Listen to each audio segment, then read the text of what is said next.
Alors, je ne vous présente pas Hector Obalk, notre enthousiaste critique d'art. Hector fait vivre avec passion chaque mois ici les tableaux qu'il filme lui-même pour en faire ressortir chacun des détails.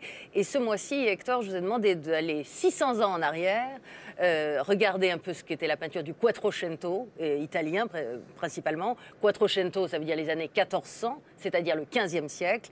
Et vous êtes allé un peu partout, et notamment à Paris et à Londres.